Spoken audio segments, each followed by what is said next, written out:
E já estamos de volta. Vamos atualizar algumas notícias da nossa cidade aqui no Estúdio Câmara. E daqui a pouquinho a gente continua, a nossa conversa sobre gasto e investimento, educação financeira. Vamos lá, por conta de uma obra da Sanasa na rede de esgoto, a Empresa Municipal de Desenvolvimento de Campinas, a INDEC, vai interditar um trecho da rua Álvaro Miller, na altura do número 922, entre as ruas Jorge Krug e Rafael Sampaio, na Vila Itapura, tá? O bloqueio está acontecendo hoje, começou às 8h30 da manhã, segue até às 3 da tarde. A INDEC programou desvios centro, bairro e bairro centro. Não haverá impacto na operação do transporte público coletivo e agentes da mobilidade urbana da INDEC vão sinalizar a interdição e também orientar motoristas e pedestres que circulam pela região. E atenção, a Secretaria de Gestão e Desenvolvimento de Pessoas de Campinas publicou no Diário Oficial de segunda-feira, os resultados referentes ao concurso público para cargos de especialistas e geral, tá? Na publicação, os candidatos podem consultar as respostas aos pedidos de participação, como pessoa preta ou parda ou pessoa com deficiência, as solicitações de condições especiais para a realização da prova objetiva de nome social, além também de pedidos de consideração da função de jurado para fins de desempate. Para este concurso, estão sendo oferecidas 40 vagas para diversas áreas. Os salários variam entre R$ 2.321,76 e R$ 7.481,28, além do auxílio alimentação e refeição. No valor atualizado aí de R$ 2.000, vale transporte opcional, e as áreas contempladas são agente de manutenção predial, agente operacional, analista de gestão de pessoas, condutor de veículos e máquinas, especialista cultural e turismo, história, especialista em informação, especialista em informação arquivologia e especialista em informação biblioteconomia, também instrutor de práticas desportivas, tá? A prova objetiva, que será aplicada para todos os inscritos, está prevista para 14 de setembro. A previsão é que o concurso seja homologado no dia 26 de junho de 2026, tá certo? Então é isso. Olha, mais informações você acessa lá o site da Prefeitura de Campinas. Também temos notícias atualizadas no site da Câmara de Campinas. Importante que você esteja sempre atualizado nas notícias. Produção, bora então? A gente continua conversando sobre economia, Sobre a questão aí de gastos ou investimento. Hoje nós estamos aprendendo essa diferença, cortar o cafezinho, não salva ninguém da falência, mas entender o impacto dos pequenos hábitos faz toda a diferença, tá certo? Então, a gente agora vamos dar as boas-vindas, ao nosso terceiro entrevistado. Nós chamamos para essa conversa o economista e professor universitário Eli Borochovicius. Professor Borô está com a gente pelo Zoom. Bom dia, seja bem-vindo, professor. Olá, bom dia. Que prazer estar com vocês, Felipe, John. Bom dia para vocês. Vocês são os caras do dinheiro, têm dinheiro, pegam um belo carrão, vai até o estúdio. Eu sou um professor pobre coitado, tenho que ficar aqui na minha casa via Zoom. Oh! Já começamos bem. Professor, seja muito bem-vindo. Obrigada pela sua participação, pela sua disponibilidade para conversar com a gente, Olha só, pesquisas da Universidade de Cambridge apontam que a forma como lidamos com o dinheiro é formada até os 7 anos de idade. Então, professor Borô, vem para a gente e fala como é que o senhor vê a inclusão da educação financeira na escola, no início aí desse nosso longo trajeto pela vida.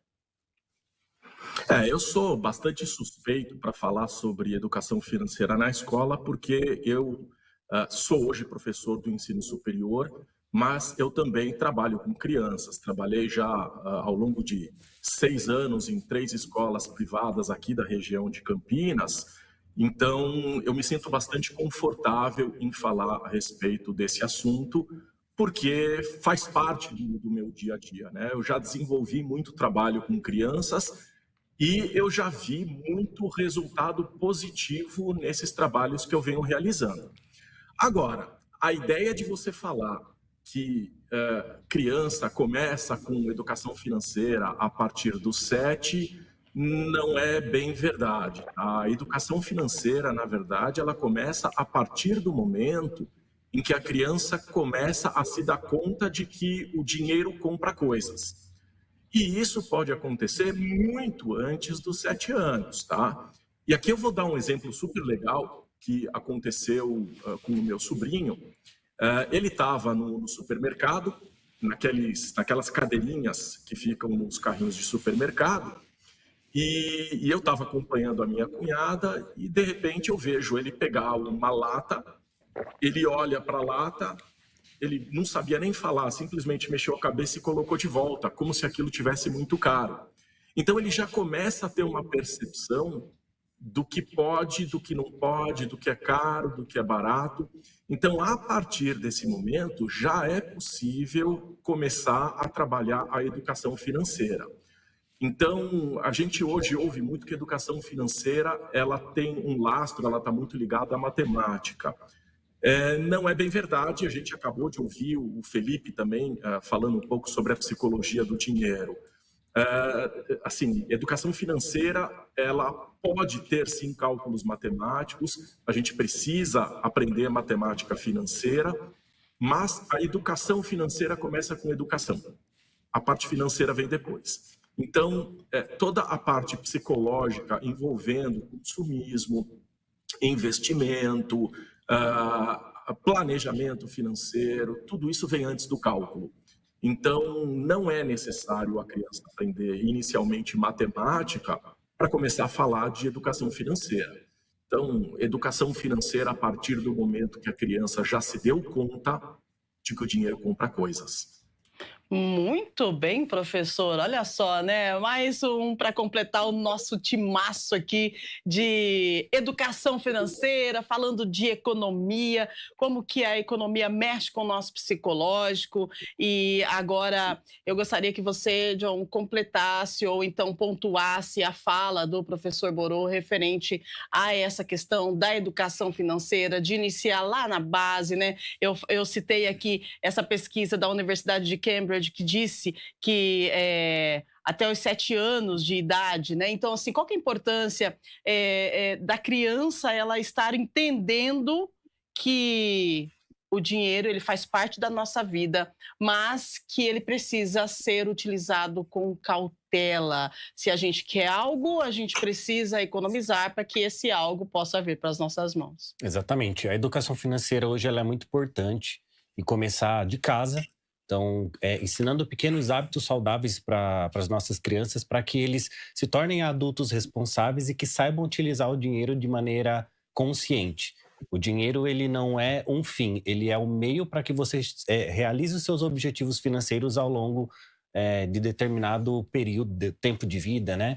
Então, começar desde cedo a ensinar as nossas crianças o poder de consciência financeira, o hábito de poupar, de entender que aquela mesada que ela recebe é um benefício, mas que ela vai ter que tomar decisões com aquela mesada, com aquele benefício que ela vem recebendo, é muito importante para que essa criança se torne um adulto consciente que saiba utilizar o dinheiro de maneira estratégica. Muito bem. Agora, para o lado psicológico, Felipe, esse ensinamento, né, desde cedo, para as crianças, a partir do momento que ela entende que dinheiro compra coisa, né?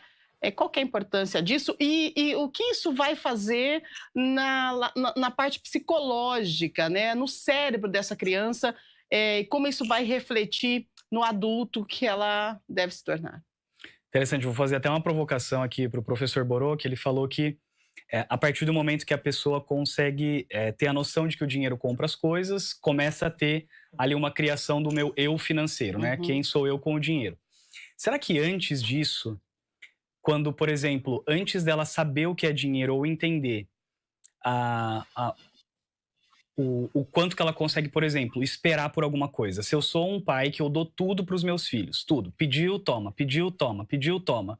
Será que essa pessoa não vai entender que eu posso ter tudo a qualquer momento e essa pessoa não pode se tornar alguém que, por exemplo, não tem dinheiro na conta, empréstimo, eu quero agora, eu estou acostumado a ter tudo agora. Antes mesmo de eu entender o que é o dinheiro, o meu jeitão de querer as coisas é imediatista. Então, quando esses pais, né, seja a partir da educação com a mesada, olha, tem esse dinheiro, né, quando já chegar no dinheiro, mas até antes disso, um copo de água, eu quero aquele brinquedo, mesmo que a pessoa ainda não saiba o que é dinheiro, como que eu vou educar essa pessoa para ela entender que aquilo tem um valor, que aquilo tem um tempo? Eu vou esperar o Natal, eu vou esperar meu aniversário, esse é um dia especial, então vai ter o presente. Então, desde que essa pessoa começa a ser inserida, né, nessa família, que nem eu tinha falado anteriormente, né? Em que cadeira que ela senta? Se o meu irmão é o esportista inteligente, se os pais são tal jeito, que cadeira que eu sentei para meio que me encaixar nessa família? É a cadeira do ajudador? É a cadeira, né, do que está sendo ajudado? Então, desde muito cedo, essa criança vai aprendendo que ela tem um papel, que ela precisa desempenhar aquele papel para sobreviver, e com certeza isso vai ter um reflexo na saúde financeira dessa pessoa, porque o dinheiro ele vai refletir o jeito que é uma interface, né, entre a minha pessoa e o mundo. Então, para eu adquirir as coisas, eu preciso do dinheiro, mas antes disso, essa interface entre a minha pessoa e o mundo já existe. Então, anteriormente a isso, essa provocação, né, de o meu jeitão dessa família já vai dizer muito do meu futuro financeiro, né? Muito bem. Concorda, professor Borô? Só uma coisa que eu acho que é importante a gente dizer, a gente fala muito sobre mesada para criança, né? Mas a mesada, talvez assim, pelo nome que a gente dê, ok, não tem problema. Mas a mesada vem a entender de que a gente tem que entregar todos os meses um dinheiro para uma criança, e ela tem que aprender a se virar ao longo de um mês. Para a criança, um mês é muito tempo, então é bom sempre começar com semanada. Então, vai entregando por semana o dinheiro e vai ajudando a criança a ela se organizar com esse dinheiro. A criança ela não vai fazer isso sozinha, ela precisa de apoio, ela precisa de ajuda. Então, quando a gente fala que educação começa em casa, não é simplesmente jogar na mão da criança e esperar ela resolver sozinha. Então, particularmente recomendo as famílias começarem com semanada, acompanharem, perguntarem quais são os desejos da criança naquela semana, o que ela tem, né, para a próxima semana, se ela já tem uma agenda, se ela já se prepara. Enfim, tudo isso vai melhorando o sistema cognitivo da criança, e metacognitivo, pensar ou refletir, para que ela possa começar a se organizar num primeiro momento e se planejar num segundo momento. Então, sim, começa desde cedo, mas, assim, existe uma preocupação muito grande que a gente tem com essa ideia da criança ter tudo aquilo que ela deseja no momento em que ela quer. Existe um teste, todo mundo conhece, que é o teste do marshmallow, em que você coloca para a criança um marshmallow e diz para ela, olha, eu vou deixar ele aqui, vou sair um pouquinho e quando eu voltar, eu te trago mais um. E aí a criança fica olhando para aquele marshmallow e fica pensando, como esse marshmallow, ou eu espero um pouco mais e aí eu vou receber o meu prêmio, eu vou ter 2. E aí, quer dizer, tem criança que aprende a esperar para ser recompensada por por segurar esse ímpeto, né, de fazer o seu desejo imediato. E tem criança que não, que ela não quer nem saber. Para ela, 2 é demais, 1 já é o suficiente, ela come e acabou. Então, é um teste super conhecido, mas eu particularmente entendo que existem as duas coisas. A gente precisa mostrar para a criança que ela não deve ser super consumista, mas, por outro lado, a gente tem que tomar um pouco de cuidado para a gente não tornar essa criança um adulto irresponsável a ponto dele se tornar, por exemplo, um rico morto. O que significa isso? É o tipo do cara que não aproveita o dinheiro, não faz o bom uso do dinheiro e, em vez dele usar esse dinheiro com consciência, usar o dinheiro com competência, ele simplesmente guarda o dinheiro e não vive. É aquela velha história do não toma o cafezinho, guarda o dinheiro, mas será realmente que o cafezinho é o que vai fazer a diferença? Será que eu não devo usar também o meu dinheiro para conforto? Eu não devo usar o meu dinheiro para as coisas que eu gosto? Daí a necessidade do planejamento. A gente precisa usar o dinheiro com sabedoria para honrar os compromissos financeiros, pagar as nossas contas, principalmente as da sobrevivência, mas a gente também precisa ter uma reserva financeira para os imprevistos, para a educação, para a doação, para a diversão. Então, tudo é uma questão de equilíbrio. E isso leva tempo para aprender. Uau! Gente, que aula que nós estamos tendo por aqui. Agora, professor, o John falou a diferença, né, na visão dele entre investimento e gasto. E aqui o tema do programa de hoje nós estamos perguntando para as pessoas se elas sabem qual a diferença entre gasto e investimento. Eu gostaria que o senhor, como professor, como economista, explicasse para a gente o que é o gasto, o que é o investimento e como que a gente equilibra essas duas situações. Legal. Bom, são duas definições que a gente tem. A primeira delas é em relação ao retorno. Gasto, você não espera um retorno. O investimento, você espera. Quando você faz o investimento, você coloca um recurso esperando que você obtenha um retorno desse recurso. Agora, isso é uma questão de expectativa. Ele pode vir, ele pode não vir, tá? Ou ele pode vir negativo. Nada impede de eu fazer um investimento que ele me traz um retorno negativo e aí eu tenho um prejuízo, eu perdi dinheiro. É a questão do risco que está atrelado ao negócio. A segunda definição diz respeito ao uso. O gasto, ele está atrelado ao uso. Então, eu vou fazer aqui uma brincadeira que normalmente eu faço com os meus alunos. Quando o namorado vai com a namorada ao shopping center e aí param naquela loja de sapatos. E aí, normalmente, o cara fica do lado de fora, a moça entra, e aí você vê o vendedor sobe escada, desce escada, sobe escada, desce escada, e de repente ela chama o namorado e fala, pronto, eu selecionei aqui esses 6 sapatos, qual deles você acha que fica melhor? Bom, o cara que não é bobo nem nada, ele vai dizer, meu amor, todos ficam bons em você, né? E aí a deixa para o vendedor, diz, olha, se você levar todos eles, eu consigo facilitar e eu te deixo pagar em 10 prestações. Ok. E aí, chega no caixa, ela diz, olha, eu só consigo comprar metade. Ele, não, meu amor, a outra metade eu pago para você. E aí ele passa lá no cartão de crédito. E aí fica a pergunta, houve gasto? E aí a gente entra no conceito de gasto. Não, não houve gasto. Até agora, o que houve foi um dispêndio. E esse é um dispêndio corrente, não é um dispêndio de capital. O dispêndio de capital é longo prazo, o dispêndio corrente é de curto prazo, mas não houve um gasto. Só vai haver o gasto no momento que ela colocar o sapato e der o primeiro passo, porque o gasto está atrelado ao uso.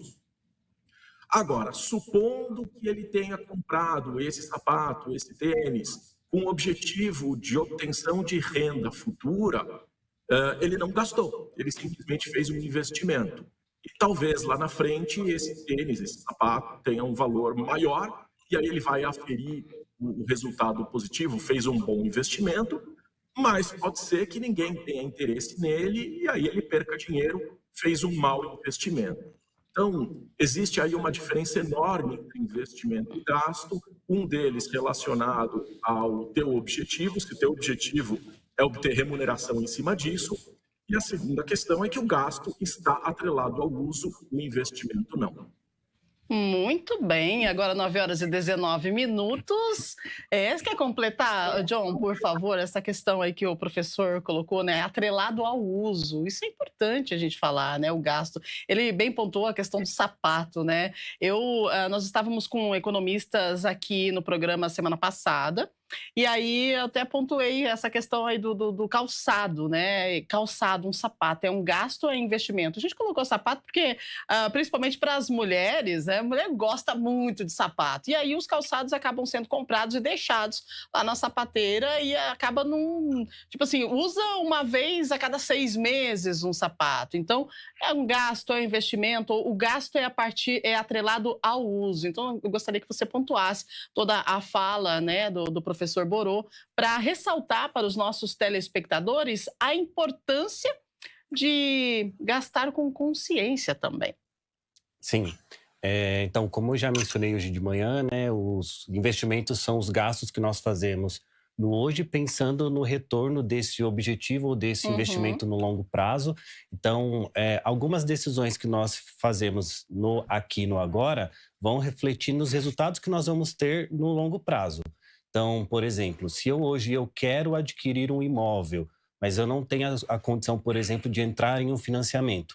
Existem outras estratégias que nós conseguimos fazer essa aquisição no longo prazo. Então, esse investimento que eu estou fazendo no aqui e no hoje, ele é um gasto ou ele é um investimento no resultado que eu quero ter no longo prazo? uhum. Então, para isso, a partir do momento que eu decido reservar uma parcela do meu orçamento para que eu alcance esse objetivo no longo prazo, é importante ter essa consciência de que, como o professor mencionou, com a utilização, a partir do momento que eu começo a utilizar essa estratégia, esse objetivo, ele, de fato, ele se tornou um investimento ou ele é um gasto que eu estou fazendo no aqui e agora para executar no longo prazo? Muito bem. Agora, Felipe, como é que a gente lida com a frustração?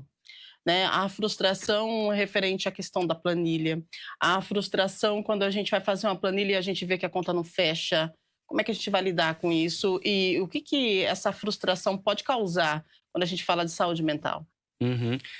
De novo, eu acho que, trazendo de volta, né, que o professor Borô disse sobre educação financeira para crianças, ou então de educação financeira, né, e planejamento, se eu sou um pai que eu vou passar a educação, já volto no. Sim. Se eu vou passar essa informação, será que algum momento eu obtive, né, essa informação? Porque a Uhum. educação financeira é algo que hoje em dia a gente está mais trazendo, né, à luz. E esse pai, que tipo de educação financeira será que ele vai dar para esse filho? Por exemplo, quando tá ali, que nem a gente estava falando da mesada, né? Quando o meu filho supostamente fala, quero comprar isso, ao invés de falar sim ou não, vamos esperar, não vamos esperar, eu também consigo já começar a fazer uma investigação do que é valoroso para essa pessoa. Então, se eu quero comprar um brinquedo, eu pergunto, mas por que você quer comprar esse brinquedo? Ah, porque quando eu levo um brinquedo na escola, eu consigo brincar com meu coleguinha. Então, se eu tiver essa paciência, né, de fazer uma investigação do que tem por trás desse gasto, o que é valoroso para essa criança. Ah, não, eu quero economizar porque eu quero comprar um videogame. Mas por que você quer comprar um videogame? Ah, porque é um momento que eu me sinto calmo, que eu me sinto bem. E aí esse pai e essa mãe conseguem já ir investigando também um pouco os valores desse filho. Mas como esse pai vai fazer isso se ele não teve isso? Né? Então existe esse movimento dos pais buscarem um autoconhecimento, tanto da parte psicológica, de comportamento, quanto também da parte técnica, né, econômica, enfim, de organização. Voltando à frustração, também é algo que vem desde o começo. Então, se essa criança nunca se frustra, nunca se frustrou, ela vai ter dificuldade de conseguir ter resiliência com as questões da vida. Então, se eu tô sem o dinheiro hoje, eu já vou ficar muito irritado, eu não vou saber lidar com essa irritação, e para evitar essa irritação, eu posso tomar uma decisão que vai me gerar um passivo financeiro. Então, eu posso fazer compras, eu posso ficar parcelando, eu posso fazer 1000 coisas, e aí isso vai virando uma bola de neve. Então, a minha frustração não trabalhada, eu não desenvolvendo essa resiliência com as dificuldades da vida, enfim, conseguir caminhar mesmo com pensamentos e sentimentos difíceis, né, que é um adulto saudável, isso com certeza vai se refletir nas finanças, que nem eu falei, na criação de passivos financeiros, decisões não fundamentadas, não alinhadas com valores e muito mais relacionadas à minha incapacidade de lidar com as minhas inflexibilidades no setor cognitivo, de afeto, né, de tempo, que nem eu estou falando, eu estou muito preso a um trauma, então eu tenho ali um apego excessivo à segurança, então, que nem falou, né, eu sou um rico morto, ou então eu só quero saber do futuro, eu quero estar preparado para minha aposentadoria, mas aí eu também não consigo tomar o cafezinho com o meu amigo, sair, ir numa festa, aproveitar a vida, né? O conceito também que eu tenho de mim mesmo, de que forma que o dinheiro pode... A minha cabeça me conta que ele vai fazer com que eu construa um eu conceitual legal e também pode gerar um passivo financeiro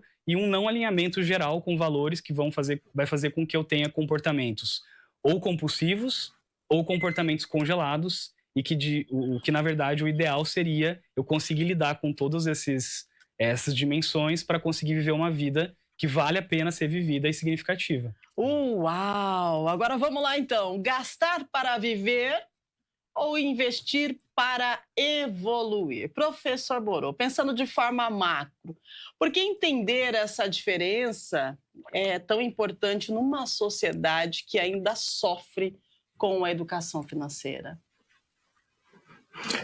É uma sociedade que sofre com educação financeira por vários motivos. Eu costumo dizer que se você quiser fazer um bolo, é só olhar a receita. Tudo bem, não vai sair perfeito, não vai ser um bolo de uma boleira, não vai ser um negócio maravilhoso, mas você tem a receita. Se você quiser, por exemplo, montar um móvel novo, ele vem com manual. Então você monta o móvel. Pode ser que não fique perfeito, assim como um montador faria, talvez leve mais tempo para isso. Agora, guardar dinheiro, cuidar do dinheiro, também não vem com manual. Não tem receita. A gente precisa aprender.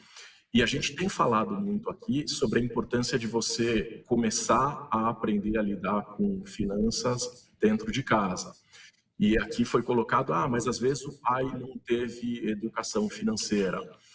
Realmente, não vem com manual, assim como não vem com manual ser um pai, ser uma mãe, né? Daí a necessidade de você ter educação financeira na escola. Então, evitar consumismo, usar com consciência a água, a energia, né? Respeitar os limites do próximo. Nem sempre aquilo que o outro gosta é aquilo que você gosta. A gente não tem que fazer as coisas do jeito que a gente acha que tem que ser. Então, tem que aprender a lidar com a diversidade. Tudo isso é muito importante dentro da educação financeira. E quando a gente aprende isso tudo, a gente passa a ser mais equilibrado dentro das nossas decisões. E esse equilíbrio é o que vai fazer a diferença entre você gastar e você investir. Porque gastar também é importante. Gastar movimenta a economia. Então, se eu gasto, se eu compro, tem alguém vendendo. E se tem alguém vendendo, esse alguém possivelmente deve ter ali as suas despesas, entre elas salários para profissionais que estão ali me atendendo. Esses profissionais com renda consomem. E a partir do consumo, a economia começa a girar. Então, consumir é importante. Agora, é importante consumir com inteligência. E aí a gente tem que tomar o cuidado para evitar o que nós estamos passando hoje no Brasil, com quase 80% da população endividada, dessas 45% inadimplentes. E essa diferença ela é muito importante, porque estar endividado significa você tomar crédito com terceiro. E até aí, está tudo bem, porque tem dívida boa. O problema é a inadimplência, é você assumir o compromisso e não honrar esse compromisso. E isso é um problema multifacetado, porque você tem, de um lado, a pessoa que não paga, se enrola e os juros começam a correr, e hoje a gente vive juros altíssimos. E, por outro lado, a gente tem a contraparte que contava com esse fluxo de caixa para continuar trabalhando.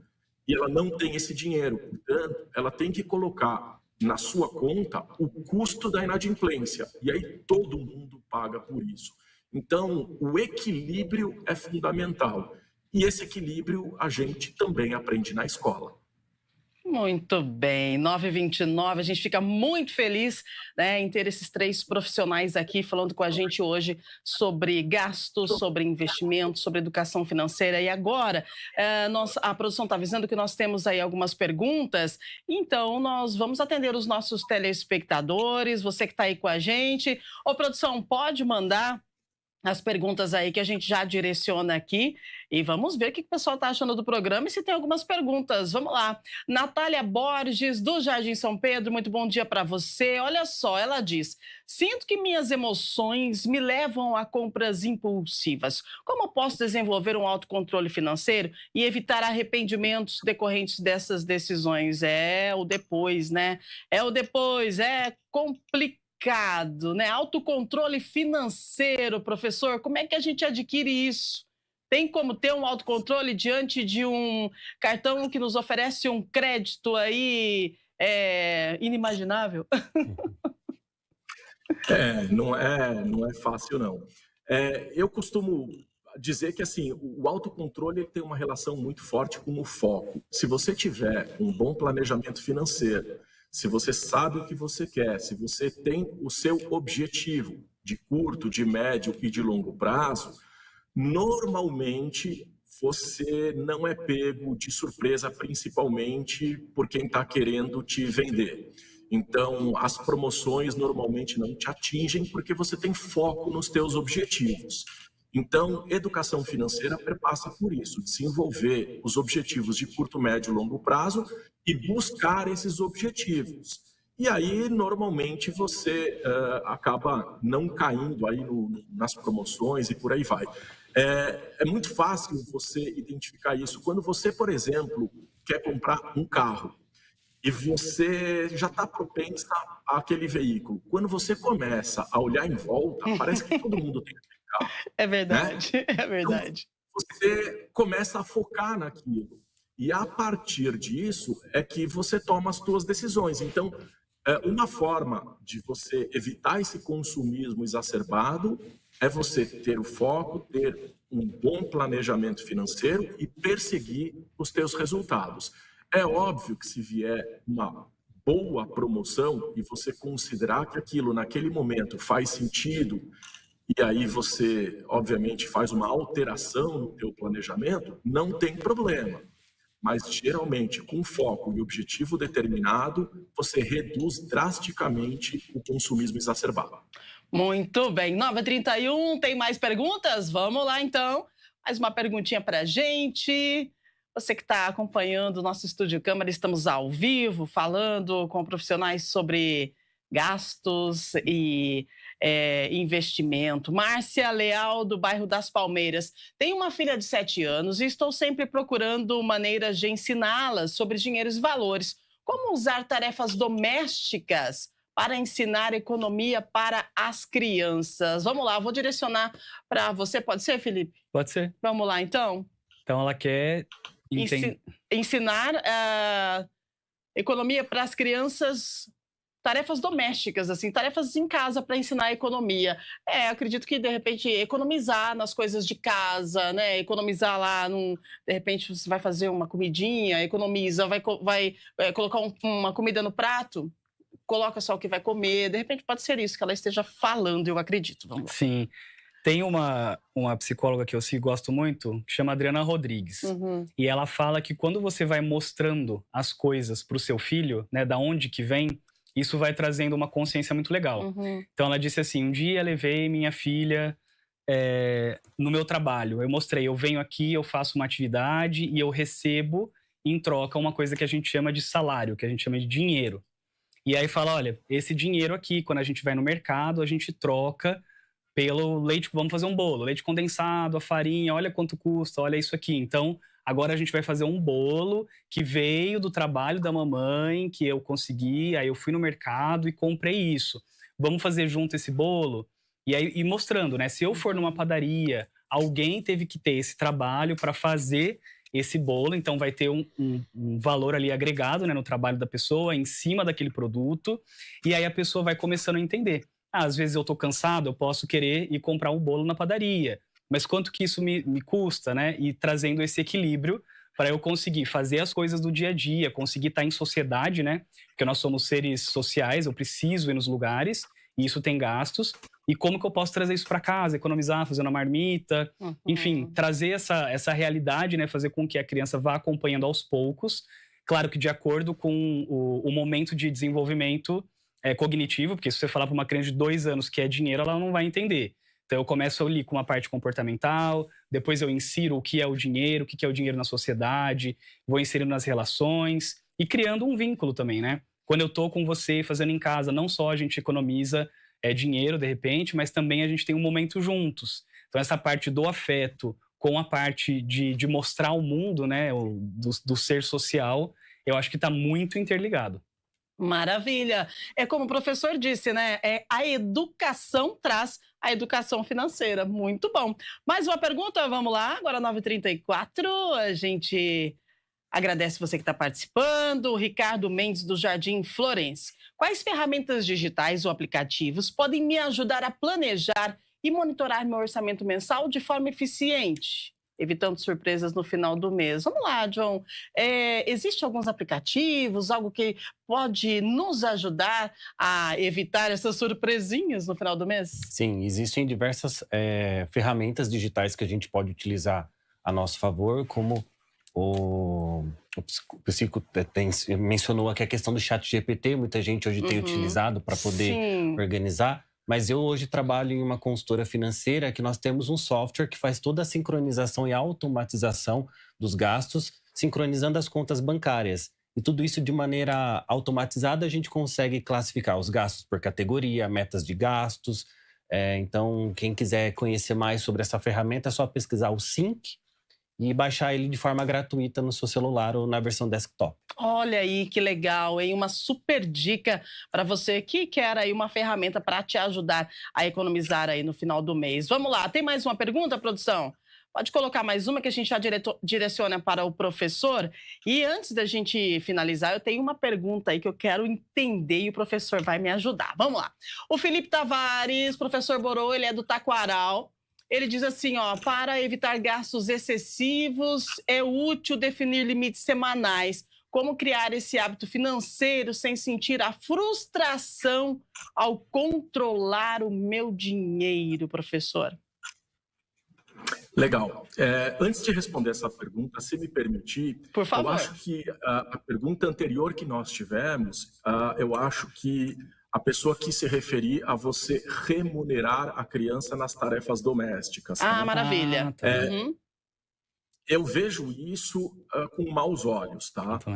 Muita gente acha que isso é super legal, porque ela começa a aprender a dar valor nas coisas. Mas por que eu vejo com maus olhos? Por dois motivos. O primeiro, que a criança ela tem que entender que muitas das tarefas que ela faz dentro de casa são obrigações sociais que ela tem para ajudar a família. Ela não tem que ser remunerada por isso. E a segunda preocupação que eu tenho é não tornar uma criança mercenária, achando que tudo o que ela faz é pelo dinheiro. Então, a convivência doméstica dela perpassa por algumas das obrigações que ela tem que fazer. Então, a dica que eu posso dar para essa pessoa que perguntou, Márcia Leal, né? A dica que eu dou para a Márcia é assim: supondo que a tua filha ela faça algo extraordinário, em vez de remunerar ela com dinheiro, você pode dar a ela, por exemplo, a oportunidade de uma escolha dentro de casa. Por exemplo, aqui eu vou usar um exemplo da minha casa.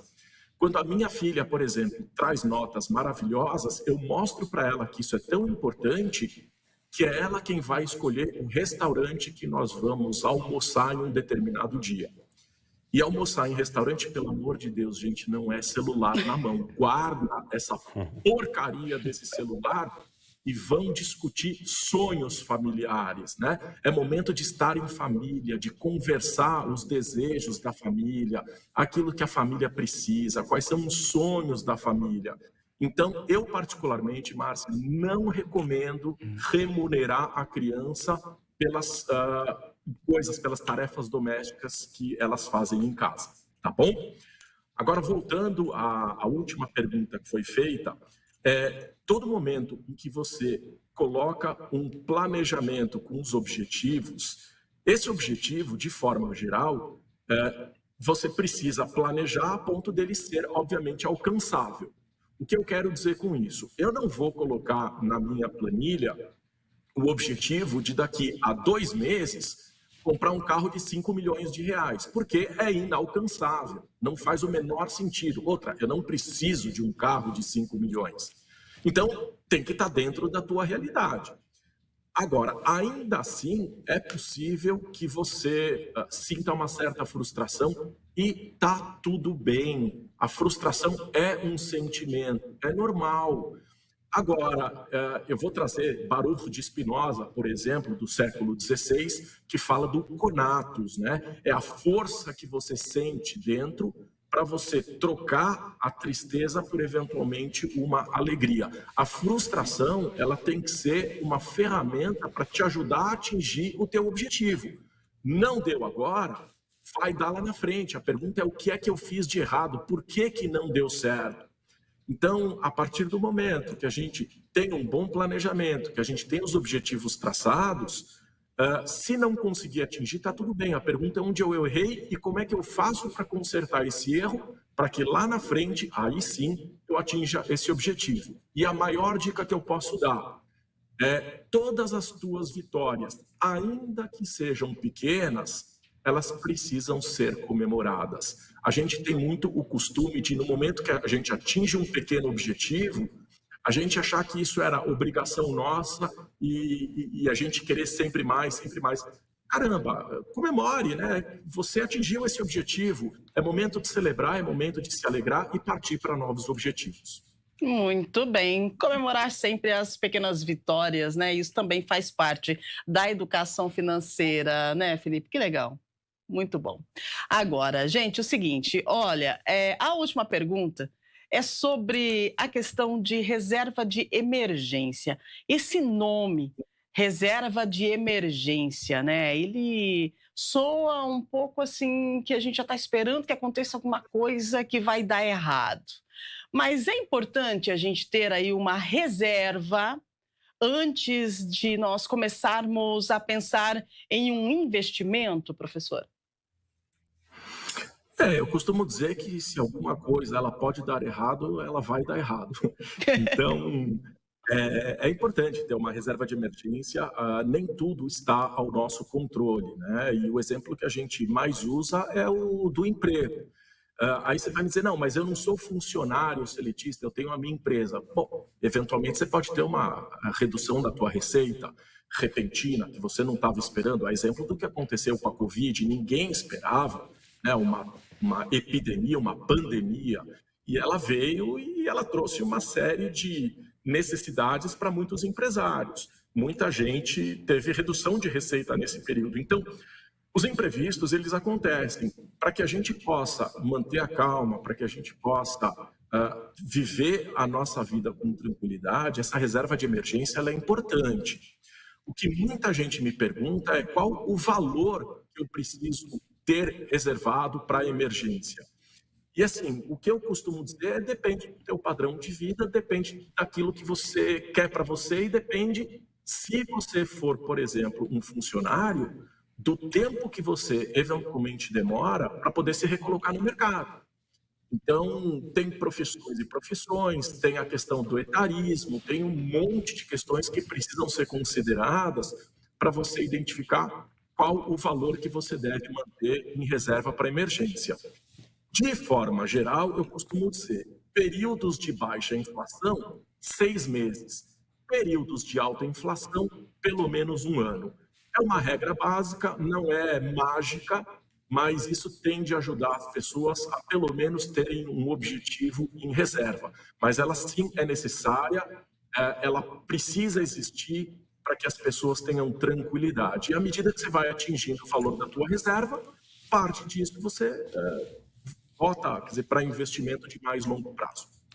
Muito bem. E você de casa tem uma reserva, né? Você tem a sua reserva? E aí? Se não tiver, você pode começar a pensar em reservar a partir deste programa, porque com esses profissionais de alto gabarito, a gente lançou a sementinha aí do investimento, né, e do gasto. Você sabe agora faz a diferença entre gastar e investir, e sobre a educação financeira, que inicia com a educação dentro de casa. Se você não aprendeu, vamos lá, tem tantos aplicativos, tem tantas pessoas, tem tantos profissionais, tem consultoria financeira, tem o professor, tem o pessoal que trabalha com saúde mental, que também pode ajudar você nessa questão, né, de criar hábitos. Então, é muito importante a gente ter consciência sobre as nossas escolhas e também manter o nosso equilíbrio, principalmente na questão financeira do nosso dia a dia. Gostaria de agradecer, então, os nossos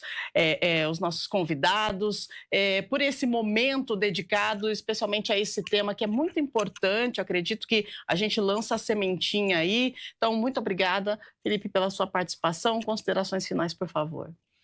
Acho que considerações finais é isso. O autoconhecimento, junto com o planejamento, vai, de fato, trazer aí um equilíbrio, né? O que o professor trouxe de eu conseguir me segurar, me controlar, que eu tinha trazido anteriormente também a palavra sacrifício, né? Eu preciso, esse sacro ofício, essa resiliência que eu tô tendo agora, de não fazer algo impulsivo. Eu preciso primeiro ter muita consciência, né? De não agir sob domínio do que a minha cabeça me conta, do que as minhas emoções me contam, conseguir olhar para isso, seguir adiante mesmo assim, para caminhar em direção a uma vida mais significativa, mais valorosa, alinhado com as aquisições financeiras que fazem sentido para mim, e não viver de um modo automático. Então, eu vejo que está tudo muito interligado, né? Maravilha. Considerações finais, a nossa gratidão por estar com a gente aqui, John. E o seu trabalho é pegar o pessoal no colo e falar assim, peraí que eu vou te mostrar o melhor caminho, né? Não é esse caminho, tem jeito, acredita. E como o professor disse, comemore as pequenas vitórias, porque é a partir delas que você vai alcançar a tão grande vitória que, de repente, é colocar a sua vida financeira em dia. Então, muito obrigada pela sua participação, viu? Eu que agradeço e, como você mesmo mencionou, né? Planejamento financeiro tem que ser algo leve e tem que ser algo que te traga clareza. Então, muita gente tem o medo de procurar um consultor financeiro e o consultor podar todos os gastos e falar tá proibido de comer, de sair. E é exatamente o contrário. A gente vai trazer clareza para que o objetivo seja alcançado. Então, se você hoje precisa dessa clareza, é só me procurar depois nas redes sociais que a gente marca uma análise financeira gratuita. Maravilha! E para a gente finalizar, quero agradecer a participação rápida do professor Borô aqui, mas assim, de grande valia, falando sobre educação financeira, a importância da educação financeira dentro de casa e também nas escolas. Professor, considerações finais, por gentileza. Gostaria que o senhor deixasse uma dica para os nossos telespectadores, né, para a gente poder, de repente, nesse segundo semestre, dar uma viradinha de chave. Quem sabe a gente consegue melhorar a nossa saúde financeira até o final do ano. Legal. A educação financeira, ela não é feita só para quem tem dinheiro, só para quem é rico, né? Eu acho sim que a gente começa a educação financeira em casa. Aí, num segundo momento, eu acho importante ter educação financeira na escola. E no terceiro momento, no momento em que você atinge uma fase um pouco mais madura, é importante você aprender a se consultar com um profissional. Daí a existência de assessores de investimento, de consultores financeiros, que são certificações diferentes. Essas pessoas são todas certificadas no mercado, passam por um processo que não é fácil para atingir a certificação. Depois da certificação, tem que continuar estudando, tem que recertificar. Então, existem diversos tipos de certificados aí no mercado e essas pessoas, elas estão preparadas para ajudar a partir do momento que você atinge uma fase um pouco mais madura. E quando eu falo um pouco mais madura, não é ser rico, não, tá? Quando você começa a já ter o salário e começa a perceber que você não está dando conta de administrar os teus recursos, acho válido procurar sim um assessor, um consultor, que ele vai te dar um apoio, vai te dar uma ajuda, até o momento que eventualmente você entenda que você consiga tocar sozinho. Eu, com todo o conhecimento que eu tenho, mais de 30 anos de mercado, eu ainda converso com consultor, eu ainda converso com assessor de investimento e a gente toma a decisão de forma conjunta.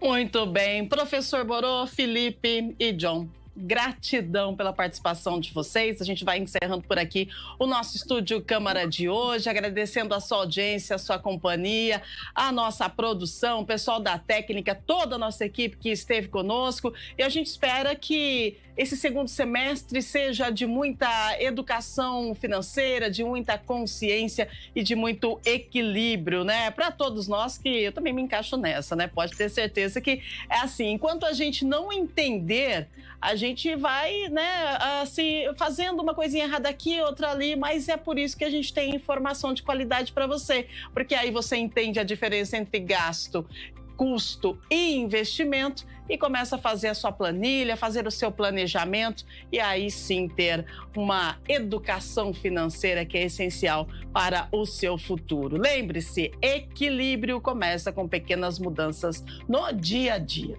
Desculpa, gente, mas é assim mesmo, tá seco o tempo, né? E nós estamos ao vivo. A gente, amanhã, te convido, a partir das 8 da manhã, ao vivo, em mais uma edição do nosso Estúdio Câmara, nós vamos refletir em um tema que está cada vez mais presente em nossas vidas. Você já experimentou se desconectar das redes sociais? Você sabia que isso pode ser uma forma de se reencontrar?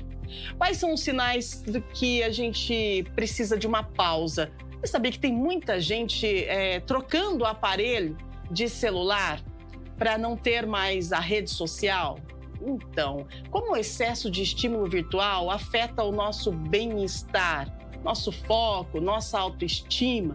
Desligar pode ser difícil, mas também pode ser que seja necessário. Vamos entender como o silêncio digital pode abrir espaço para uma vida mais equilibrada. Tudo isso e muito mais amanhã, a partir das 8 da manhã, ao vivo. Esperamos por você aqui na nossa TV Câmara Campinas. E agradecemos, né? Mais uma vez os nossos convidados, a nossa equipe e você aí de casa. Fique bem, ao meio-dia nós temos Câmara Notícia trazendo informações do Legislativo Campineiro e também da nossa metrópole. E encerramos por aqui e olha, tenho certeza que você vai sair daqui desse programa com muita bagagem sobre educação financeira. Então compartilhe com os seus amigos e conte com a gente. Até amanhã, valeu, tchau, tchau.